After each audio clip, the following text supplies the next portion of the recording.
At para sa ating huling balita, Himas Rehas ang nakatalang top 2 provincial most wanted person matapos itong mahuli ng PNP dahil sa paglabag nito sa Republic Act 10591 o ang Comprehensive Firearms and Ammunition Regulation Act sa Maguindanao del Norte. Ang report mula kay Patrolwoman Veronica Lagi.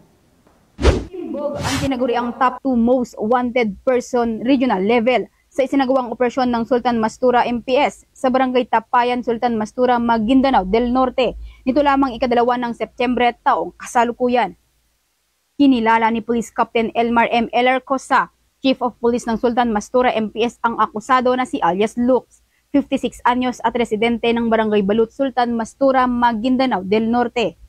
Sa pagtutulungan ng mga otoridad ng Sultan Mastura MPS at 4th Maneuver Platoon, 1st Provincial Mobile Force Company, Maguindanao del Norte PPO, naging matagumpay ang pagkakaaresto sa naturang akusado sa bisa ng warrant of arrest sa kasong paglabag sa Republic Act 10591 o mas kilala bilang Comprehensive Firearms and Ammunition Regulation Act na inisyu at nilagdaan ni Honorable Kasan K. Abdul Rahman, Acting Presiding Judge ng 12 Judicial Region Branch 14 ng Cotabato City noong ika-12 ng Agosto taong kasalukuyan.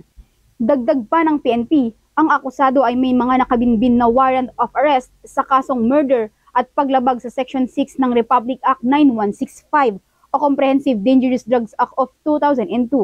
Ang naarestong akusado ay nasa kustudiya pa rin ng Sultan Mastura MPS habang hinihintay nito ang paglabas ng commitment order.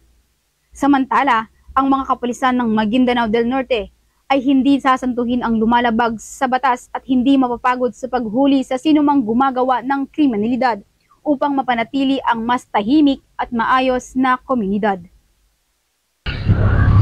Mula dito sa rehiyon ng Bangsamoro, ako ang inyong Police News Network Correspondent, Patrolwoman Veronica Lagi, alagad ng batas, tagataguyod ng balitang pulis. Maraming salamat, Patrolwoman Lagi.